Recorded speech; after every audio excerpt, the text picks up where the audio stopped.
두 나무라는 제목으로 같이 하나님의 말씀을 나누겠습니다. 지난주에 제가 말씀을 드렸을 때 하나님께서 인간을 만드실 때 특별하게 만드셨다라고 말씀을 드렸습니다. 사람을 그냥 말씀으로만 만들지 않으시고 사람을 흙으로 빚어서 그 코에 생기를 불어 넣으셨습니다. 나중에 한 번 더 보겠지만 하나님께서 흙으로 만든 존재는 인간만이 아닙니다. 하나님은 흙으로 각종 들짐승도 만드시고 공중의 새도 만드셨다고 말씀하고 계십니다. 그러면 사람이 짐승들과 다른 것은 무엇이냐? 바로 하나님께서 그 코에 불어넣은 생기 네샤마를 불어넣으셨기 때문에 다르다라고 말씀을 드렸어요. 이 네샤마는 인간과 하나님에게만 쓰는 이 호흡이라고 말씀을 드렸습니다. 그래서 이 흙에서부터 시작된 인생은 흙으로 돌아가는 것이 아니라 하나님의 호흡을 받아서 이제는 하나님과 영생을 누리며 살아갈 수 있는 존재로, 그래서 땅에서 시작돼서 땅으로 끝나는 게 아니라 땅에서 시작되었지만 예수 그리스도의 은혜로 하늘로 올라가 하나님과 영생을 누리게 살게끔 하려고 하시는 것이 하나님의 뜻이라고 말씀을 드렸습니다. 오늘 본문의 말씀은 이렇게 하나님께서 만드신 인간을 에덴 동산에 두시며 하신 말씀에 대한 내용입니다.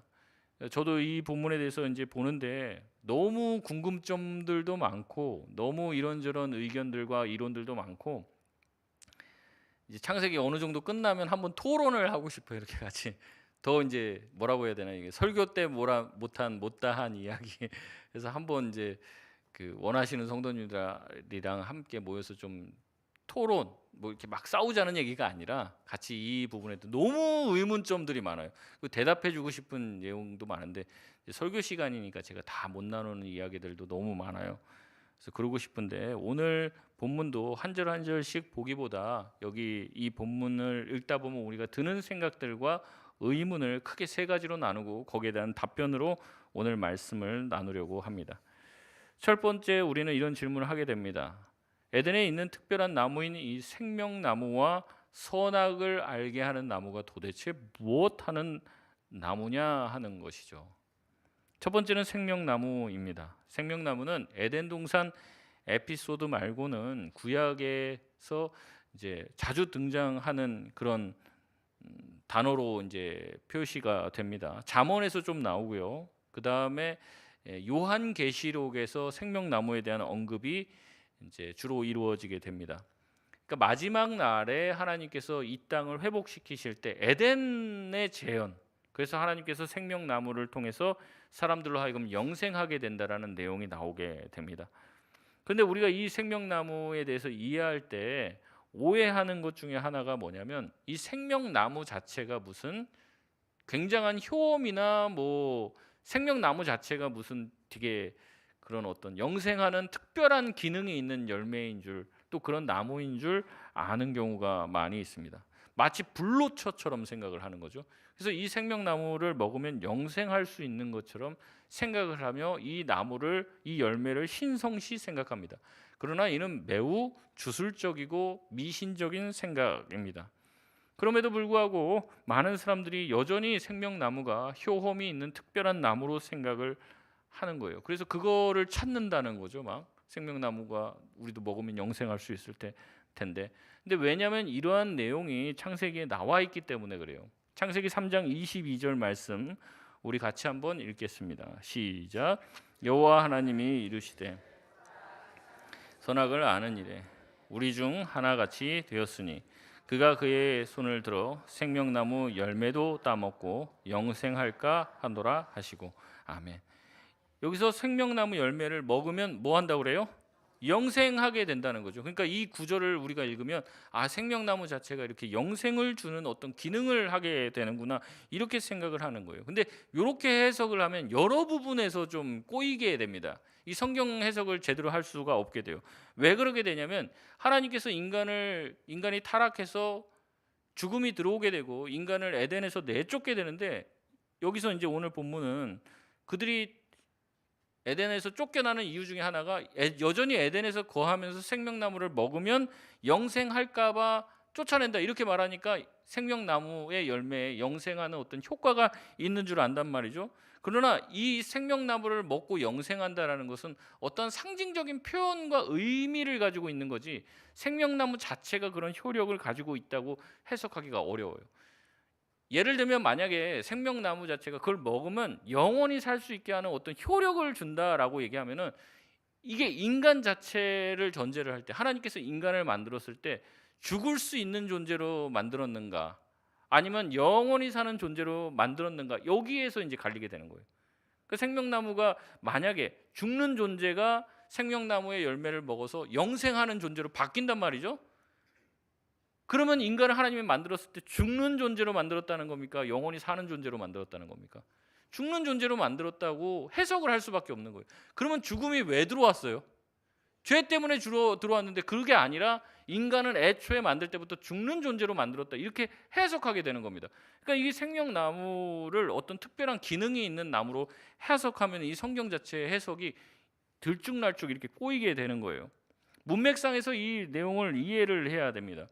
다시 말씀드립니다. 하나님께서 우리 인간을 만들어 주시고 영원 불멸하는 존재로 만들어 주셨지만 죄를 지어서 우리 가운데 뭐가 들어온 거예요? 사망이 들어오고 죽음이 들어오게 된다는 거예요. 그러면 보십시오. 이 죽음이라는 게 죄를 지어서 생겼다면 그러면 생명나무라는 어떤 특별한 열매가 있으면 그건 먹더라도 우리가 죄를 졌기 때문에 어때요? 결국엔 죽을 수밖에 없다는 거죠. 그러면 과연 생명나무를 계속 먹고 영생한다는 것은 무엇이냐? 마치 이런 거와 같습니다. 우리가 이제 하나님께서 우리를 만드시고 생명나무를 하나님께서 주셨어요. 그래서 그 생명나무를 통해서 우리한테 영원한 생명을 공급을 해주시는 그런 존재로 우리를 만들어 주셔서 우리의 생명이 유지가 되게 만드셨는데 문제는 어디서 오게 되냐면 우리가 죄를 지음으로 하나님과의 관계가 단절이 되게 된 거죠. 지금도 뭐 어떤 사람은 에덴 동산이 어디 있을 거다 막 추정하는 사람들도 있어요. 근데 그런 거는 없고 이제 에덴에서 쫓겨났다라는 그 표현들도 그렇고 그 내용들도 뭐냐면 하나님과의 완전한 관계에 단절이 생긴 거예요. 예전에 에덴 안에서 하나님과의 좋은 관계 가운데 있을 때는 어떻게 돼요? 하나님으로부터 영원한 생명과 자원이 공급되니까 나도 영원히 살 수 있는 존재가 되는 거예요. 근데 이제 죄를 지어서 하나님과 관계가 끊어졌어요. 그럼 어떻게 됩니까? 하나님과 분리가 되어서 우리가 가지고 있는 자원을 소비하면서 사는 거예요. 그러다가 다 소비하면 어떻게 되는 거예요? 죽게 되는 거죠. 마치 우리가 이제 핸드폰을 쓰잖아요. 지금 다 켜져 있을 텐데 가만히 냅두면 계속 쓰다 보면 어떻게 돼요? 배터리가 다 해서 이제 핸드폰이 죽죠. 그러니까 핸드폰 죽기 전에 어떻게 합니까? 충전을 하죠. 마치 그와 같은 거예요. 하나님과 우리가 연결되어 있을 때는 무한한 자원을 공급받는 것이 마치 생명나무를 먹는 것이라는 거죠. 근데 우리가 하나님과의 관계가 깨지고 죄로 인해서 하나님과의 관계가 완전히 단절이 됐기 때문에 하나님으로부터 영원한 자원을 공급받지 못해서 내가 가지고 있는 자원만을 가지고 있다가 그걸 다 소비하면 어떻게 되는 겁니까? 결국에 죽게 된다는 거죠. 그래서 생명나무 자체가 무슨 어떤 영험한 효험이 있는 나무다. 그 나무만 찾으면 나도 영생할 수 있을 텐데 이렇게 생각하는 건 굉장히 주술적이고 미신적인 거고 이 생명나무를 통해서 우리가 영생하게 된다는 것은 하나님과의 관계를 말하는 그런 의미가 더 문맥상에서 강하다. 여러분 그렇게 보시면 된다는 겁니다. 그래서 하나님과의 관계 가운데서 좋은 관계에 있을 때는 이 생명나무도 우리가 먹을 수 있게끔 되고 그것을 통해서 하나님의 영원한 생명력을 공급받을 수 있게 되었는데 그랬는데 하나님께서는 우리에게 주신 그런 약속들 생명나무나 다른 나무들은 다 먹어도 되지만 선악을 알게 하는 나무는 먹으면 안 된다라는 금지 명령을 우리가 깼기 때문에 그로 인해 죽음이 들어오게 되고 하나님과의 관계의 단절이 결국에는 우리 모두가 다 죽음에 이르게 만들었다는 거죠. 두 번째 나무는 선악을 알게 하는 나무입니다. 구약에서 딱 2번 언급이 되는데 창세기 2장에서만 언급이 되는 거예요. 많은 학자들은 이 나무가 도대체 어떤 나무인가 많은 의견들을 제시를 합니다. 도대체 이걸 먹으면 뭐가 어떻게 되냐 이거죠. 뭐 여러 가지가 있어요. 여러 가지 의견인데 크게 이제 알려진 것. 첫 번째는 뭐냐면 선악을 알게 하는 이 지식, 선악을 알게 하는 나무를 먹어서 선악을 알게 하는 그 지식은 바로 이제 성적인 것에 대한 지식이었다. 이런 주장을 하는 사람들이 있습니다. 그러니까 이런 주장을 하는 사람들의 이유는 그들이 이제 범죄한 후에 아담과 하와의 첫 번째 반응이 바로 창세기 3장 7절에 나와 있는 말씀인데 뭐냐면 눈이 밝아져서 어떻게 돼요? 자신들이 벗은 줄로 비로소 인식하게 되었기 때문에 그렇다는 거예요.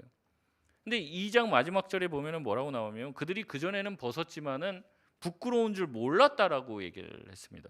근데 이제 선악을 알게 하는 나무를 먹고 어떻게 됩니까? 부끄럽다는 걸 인식하게 됐다는 거예요. 그러니까 이제 선악을 알게 하는 나무의 열매의 효험이 뭐라는 거예요? 성적인 지식을 얻게 됐다. 이런 식으로 해석을 합니다.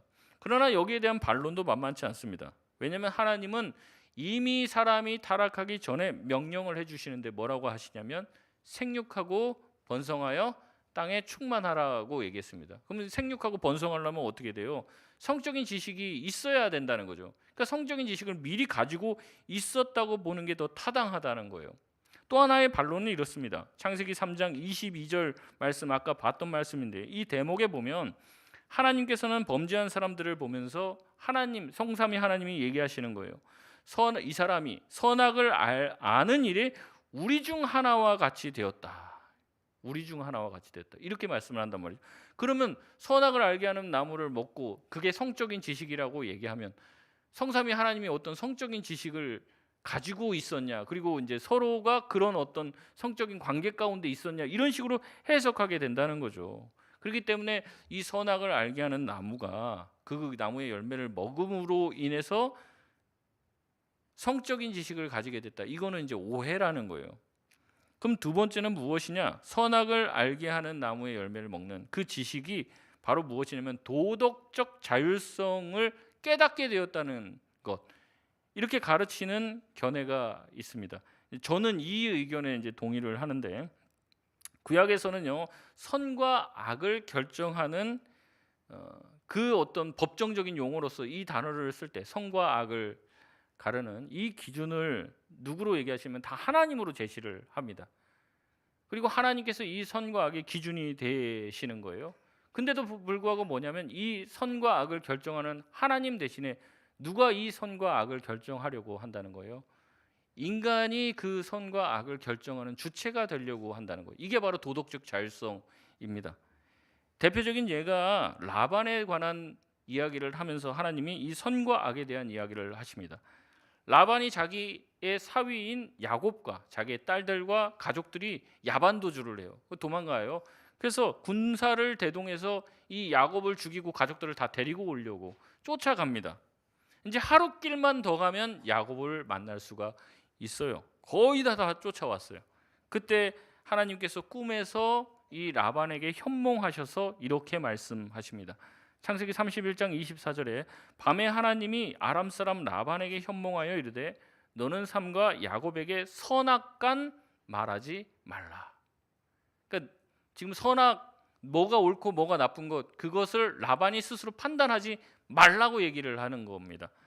또 야곱을 만나자 라반은 이렇게 말합니다. 창세기 31장 29절 말씀에 너를 해할 만한 능력이 내 손에 있으나 너희 아버지의 하나님이 어젯밤에 내게 말씀하시기를 너는 삼가 야곱에게 선악간에 말하지 말라 하셨느니라 라고 말씀을 하십니다. 그러니까 선악을 판단하는 건 누가 한다는 거예요?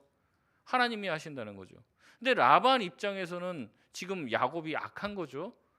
말도 안 하고 어떻게 해요? 가족들 다 데리고 손주 손녀들 다 데리고 어떻게 합니까? 야반도주를 했으니까 얼마나 이 야곱이 악한 사람이에요. 근데 하나님이 뭐라 하는 거예요? 선악을 네가 판단하지 말라 그렇게 말씀하셨다는 거죠.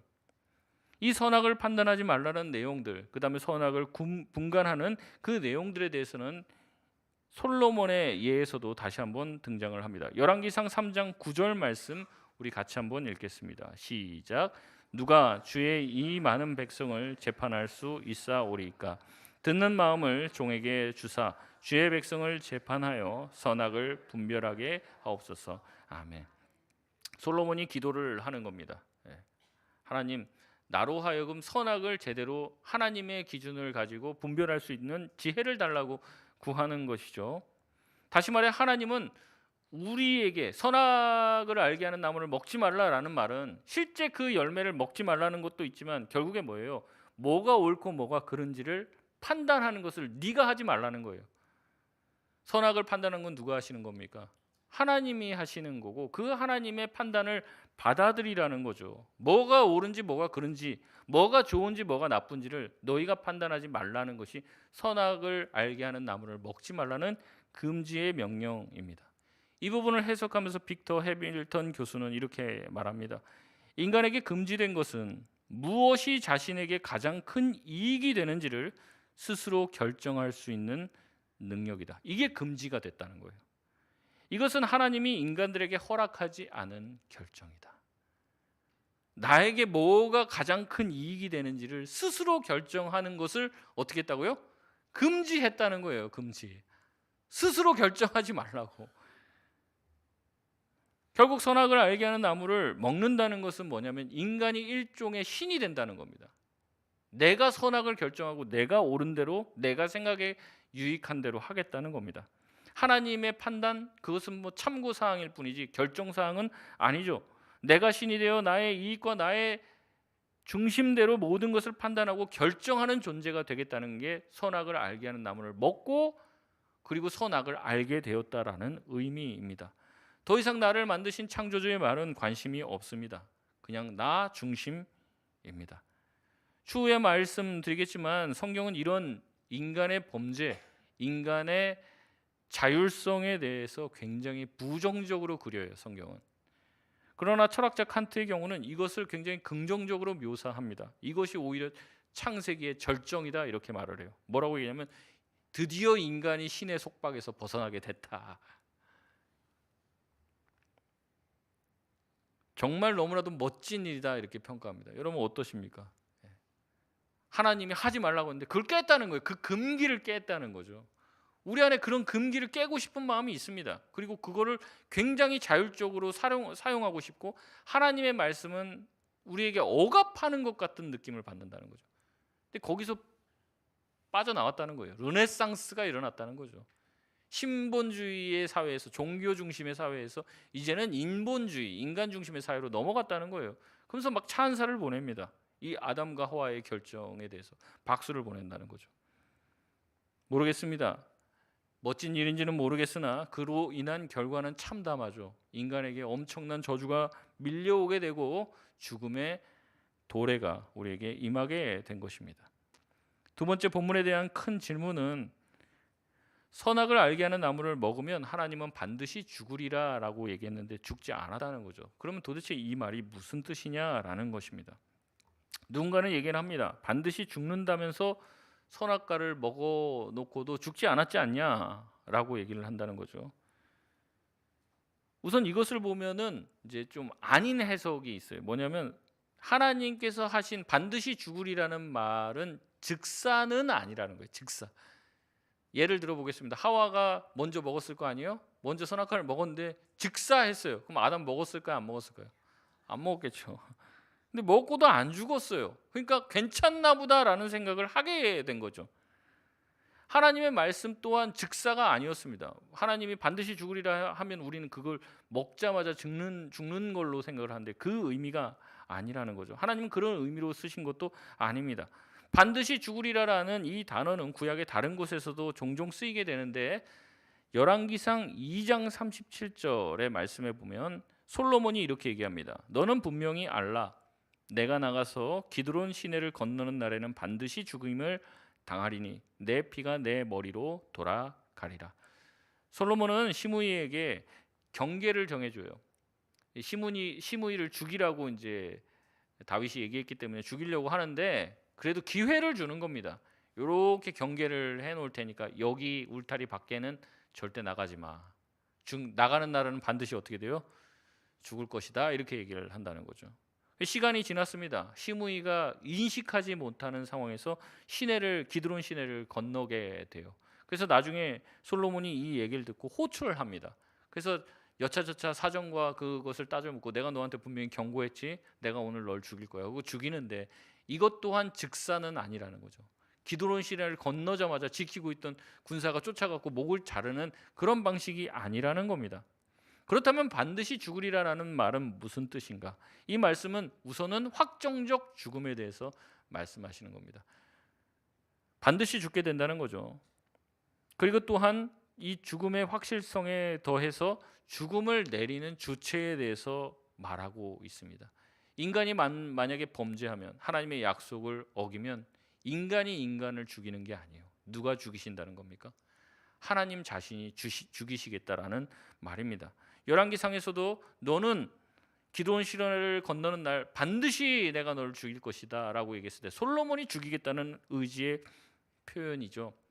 하나님이 인간에게 네가 반드시 죽게 될 것이다 라고 말씀을 하셨을 때 이것은 하나님의 강력한 의지를 동반한 이야기입니다. 물론은 즉사는 이야기하는 것이 아니죠. 그럼에도 불구하고 하나님은 강력한 의지를 담아 확고한 죽음을 인간에게 내리겠다라고 신신당부를 하셔요. 그러나 인간은 자신이 가지고 있는 이 도덕적 자율성, 내 인생 내 마음대로 내 결정, 내 선택, 내 스타일대로, 내 생각대로 해버리게 되죠. 결국 하나님의 경고의 말씀은 까맣게 잊어버리고 하나님과의 약속을 스스로 깨뜨리게 되는 것입니다. 그래서 어떻게 돼요? 반드시 죽게 될 것이다라는 말씀이 이루어지게 되는 것이죠. 세 번째 큰 질문은 그렇다면 하나님께서는 왜 이 동산에 선악을 알게 하는 나무를 심었느냐 하는 것입니다. 이런 질문을 하시는 분들이 있습니다. 선악과가 없었다면 범죄함도 없었겠죠. 그러면 죽을 일도 없고 우리가 이렇게 힘들게 살 일도 없고 모두가 행복했을 텐데 왜 하나님은 선악과를 만들어 놓았을까? 물론 다 먹어도 되는데 선악과 하나 먹지 마. 이 명령 지키는 게 그렇게 어렵습니까? 근데 거꾸로 아예 애초에 없었으면 됐잖아요. 애초에 그냥 다 만들어 놓고 다 먹어 그냥. 그리고 너랑 나랑 행복하게 살자. 그러면 되는 거 아닙니까? 왜 굳이 선악과를 만들어 놓냐? 마치 길 가는데 함정 파놓고 거기 빠지나 안 빠지나 지켜보는 어떤 못된 장난꾸러기 같이 하나님을 묘사하는 사람들도 있습니다. 그러면서 선악과가 없었다면 우리 모두가 다 행복해졌을 거라는 거죠. 왜 하나님은 선악과를 만들어 놓았을까요? 선악과가 없다면 정말 우리는 모두가 다 행복할 수 있었을까요? 클라우스 베터만은 창세기 주석에서 이렇게 얘기합니다. 인간은 하나님의 형상으로 창조되었기에 자유롭게 선택할 수 있는 존재로 만들어졌다. 그러면서 자유롭게 선택할 수 있기에 하나님은 인간에게 금지 명령을 했어야 된다는 거죠. 이 좀 철학적인 얘기입니다. 인간은 자유의지가 있기 때문에 하나님이 금지 명령을 했다는 거예요. 그러니까 선택이 불가능한 로봇을 만들었어요. 하나님이 노예를 만들었어요. 선택이 아닙니다. 그 로봇은요 금지 명령할 필요가 있습니까 없습니까? 없어요. 로봇은요 하라는 거 하면 돼요. 그냥 이거 해 그러면 그 삐리삐리 그거 하고 저거 해 그러면 저거 삐리삐리 하면 돼요. 근데 인간에게 왜 하지 말라라는 금지 명령을 할 수밖에 없나? 인간이 뭐예요? 자유로운 존재예요. 자유로운 선택을 할 수 있는 존재이기에 인간이 뭘 할 수 있는 거예요? 선택을 할 수 있어요. 그러면 하나님은 그에게 금지 명령을 하실 수밖에 없습니다. 왜냐하면 금지 명령을 통해서 그 사람 자체가 어떠한 선택을 하는지를 봄을 통해 이 인간이라는 존재가 정말로 하나님을 사랑하고 하나님의 말씀에 순종하는 존재인지 아니면 하나님을 향해서 반역하는 존재인지를 확연하게 알 수 있어요. 그 사람의 아담의 말로는 믿을 수가 없어요. 아담이 하나님이 하신 금지 명령을 따를 때만 아담이 진짜 하나님을 존중하고 하나님을 따르고 섬긴다는 것을 알 수 있죠. 만약에 하나님이 금지하신 그 명령을 깨면 뭐예요? 하나님을 존중하는 게 아니죠. 하나님의 말씀을 우습게 생각하는 거죠. 우리는 노예가 아닙니다. 의지를 가지고 있는 자유로운 결정을 할 수 있는 존재입니다. 이런 점에서 인간을 만든 이 모습은 고대 근동의 다른 창조 설화와도 다르죠. 다른 어떤 고대 창조 설화들 제가 지난 시간에도 말씀드렸지만 이제 노예적 존재로 뭔가 신의 수발을 드는 존재로 만들었다면 하나님은 우리 인간을 그렇게 만들지 않았다는 거예요. 우리에게 자유의지를 주시고 마음껏 선택할 수 있는 권한을 주신 거예요. 그리고 금지 명령을 통해서 진정으로 하나님을 섬길 수 있음을 우리에게 제안해 주신 거예요.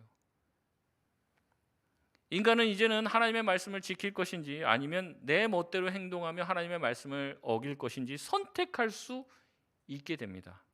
이렇게 선택할 수 있는 100% 어떠한 외압이 없이 자기가 선택할 수 있고 자기 운명을 결정할 수 있어야 이 아담과 하와가 하나님을 정말로 사랑하는지 아닌지를 알 수 있어요. 그렇지 않고 하나님만 찬양할 수밖에 없단 말이죠. 그러면 하나님 찬양하는 게 뭐가 의미가 있습니까? 반역을 할 수 있음에도 반역하지 않아야지 진짜 충성이 증명이 된다는 거예요. 아무 선택의 여지도 없이 선택할 능력도 없이 인간이 만들어졌다면 인간은 절대로 하나님을 진정 사랑할 수가 없습니다. 예를 들어 보겠습니다. 누구를 예를 들까요? 이제 어떤 사람이 남자가 어떤 여자를 너무 좋아해요. 그래서 그 여자를 납치해 갔어요. 그래서 내가 널 너무 좋아해서 납치했어. 나한테 사랑한다고 한 번만 해봐. 내가 미쳤냐? 왜 너한테 그래? 그러니까 이제 계속 고문을 하는 거예요. 나한테 사랑한다고 말할 때까지 고문을 해요. 그래서 결국에 그 여자가 견디다 못해서 사랑해. 그 얘기를 들으면 그 남자가 행복하겠습니까? 사이콜에서 행복할까요? 그러니까 하나님이 인간을 그런 식으로 만들었다고 생각해 보세요. 막 우리를 쥐어짜갖고 하나님 사랑해요, 하나님 찬양해요, 하나님한테 헌금 드릴게요, 뭐 할게요, 뭐 하나님한테 헌신할게요, 시킨 대로 다 할게요. 여러분 그게 진실한 고백일까요? 하나님이 받고 싶은 찬양일까요? 아니에요. 하나님은 그런 거 원하지 않으십니다. 하나님은 뭐예요? 우리가 하나님을 배신할 수도 있어요. 하나님 뒤통수 칠 수도 있고 하나님을 향해서 욕하고 원망할 수도 있어요. 그런데도 그렇게 하지 않고 하나님 나에게 이런 어려움들 하나님은 받아들일 수도 없는 이런 상황들 그럼에도 불구하고 나는 하나님을 믿습니다. 하나님을 신뢰합니다. 주님을 찬양합니다. 내가 가진 것들 내 인생 다 주님 받아 주십시오. 주님 기뻐하시는 곳에 주님 사용하여 주십시오. 그렇게 나갈 때 하나님이 뭐예요? 그걸 받으시는 거죠. 어쩔 수 없어서 갈 데 없어서 신학교 왔대요. 그런 거 말고 딴 데 다 갈 수 있고 딴 데 다 할 수 있지만 그거 안 하고 나는 주님 앞에 나아갑니다. 나 더 부자가 될 수 있고 더 잘할 수도 있지만 주님을 위해서 나의 모든 것을 드릴게요. 우리가 가지고 있는 자유 무엇을 위해서 쓰냐는 거죠. 여러분 우리가 순종도 불순종도 100% 우리가 자유롭게 선택할 수 있을 때만이 하나님을 섬기고 예배하는데 비로소 의미가 있게 되는 거예요. 아이들 있잖아요. 아이들 막 때려갖고 뭐 아이들 막 괴롭혀갖고 주일날 교회에 데리고 나오는 거 모르겠습니다. 교회 데리고 나오는 것 자체로 의미가 있는지 모르겠지만 그게 주님 기뻐하실까 생각하면은 조금 퀘스천 마크예요. 왜냐면 그런 마음으로 와서 예배드리는 거를 하나님이 기뻐하실까? 근데 이제 자유롭게 선택할 수 있단 말이죠. 너 나올 수도 있고 안 나올 수도 있어. 완벽 어떤 외압도 없어요. 그랬을 때 나는 집에서 쉴 수도 있고 뭐 오늘도 마찬가지죠. 오늘도 그냥 교회 안 올 수 있잖아요. 여러분 자유가 있죠. 외압에 의해서 왔습니까? 뭐 안 나올 수도 있고 뭐 딴 거 할 수 있어요. 어디 놀러 갈 수도 있고 안 할 수도 있는데 하나님 앞에 예배드리는 게 너무나도 귀해서 내 이 아침잠을 포기하고 주님 앞에 나와서 예배하고 봉사하고 헌신할 때 자발적으로 그렇게 할 때 하나님이 뭐예요? 기뻐하시는 거죠. 우리는 선택할 수 있습니다. 교회 안 나오고 예배 안 드리고 찬양 안 하고 누군가를 섬기자 선교하자 그래도 안 할 수도 있어요. 근데 여러분 할 수도 있습니다. 그 자유가 저와 여러분한테 주어졌다는 거예요. 여러분 무엇을 선택하실 겁니까? 선악을 알게 하는 나무는요 그 자체로 우리를 압박하는 것 같이 느껴질 수 있지만 그것을 통해서 선악을 알게 하는 나무를 먹지 말라 그 명령을 통해서 우리의 신앙이 제대로 되어 있는지 아닌지 하나님도 아실 수 있고 우리 자신도 알 수가 있는 거예요. 인간이 정말로 우리 자신이 하나님을 존중하고 사랑한다면 하나님의 말씀을 믿는다면 우리는 우리의 자유의지로 하나님께 순종하게 될 것입니다.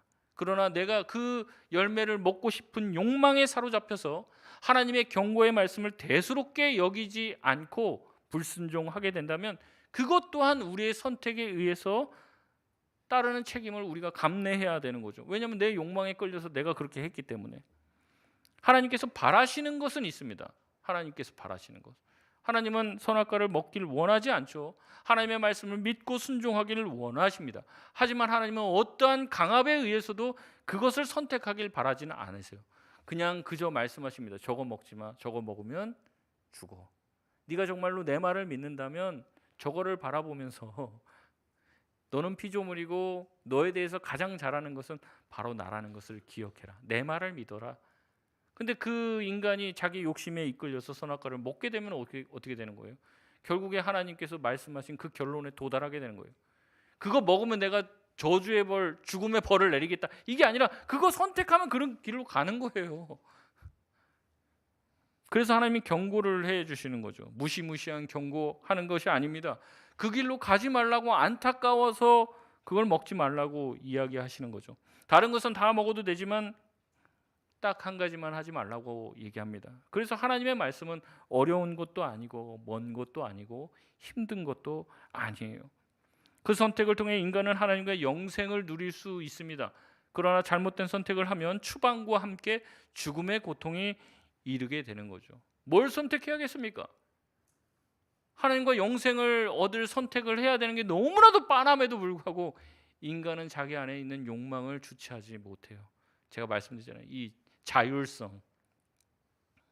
나중에 또 기회가 되면 이 부분에 대해서 얘기할 텐데, 현대 인간에게 있는 가장 큰 우상 중에 하나가 이 자율성이에요. 자유. 우리한테 주어진 이 무한의 자유를 내 것이라고 여기고 내 맘대로 하고 내 맘대로 하지 못하는 것을 억압이라고 생각을 한단 말이죠. 애들부터 그러잖아요. 애들부터. 부모는 잘 되라고 뭐라 그래요? 맨날 공부하라고 하는데 말 듣습니까? 안 듣잖아요. 공부 안 하고 맨날 놀러 다니고 친구들이랑 뭐 이렇게 돌고 공부도 안 하고 뭐 학교도 맨날 지각하고, 그럼 뭐가 될지 부모는 뻔히 아니까 그렇게 하지 말라고 금지시키지만 됩니까? 안 됩니까? 안 되는 거죠. 핸드폰 하지 말라고 그렇게 얘기하잖아요. 그래도 말 안 들어요. 그거 계속 하면은 어떻게 되는지도 뻔히 아는데도 그 얘기를 해도 말이 안 먹히는 거죠. 왜냐하면 그것을 하고 싶은 욕망이 더 강하기 때문에 그런 거예요. 여러분, 이러한 선택은요, 아담과 하와 시절에 끝난 내용이 아닙니다. 지금도 우리에게 수없이 하나님은 선악과에 대해서 말씀하고 있습니다. 여러분, 오늘 하루라는 시간이 있어요. 여러분 뭐 하실 겁니까? 오늘 하루 여러분이 선택할 수 있어요. 근데 이것은 여러분에게 하나님께서 주신, 여러분을 너무나도 사랑해서 주신 자율권입니다. 자유예요. 그런데 이거를 내 거니까 내 마음대로 하겠다는 사람이 있는 거고, 어떤 누군가는 이 시간 동안 하나님이 나에게 주신 것이고 허락해 주셨으니 하나님 당신이 원하시는 대로 하겠습니다. 이래요.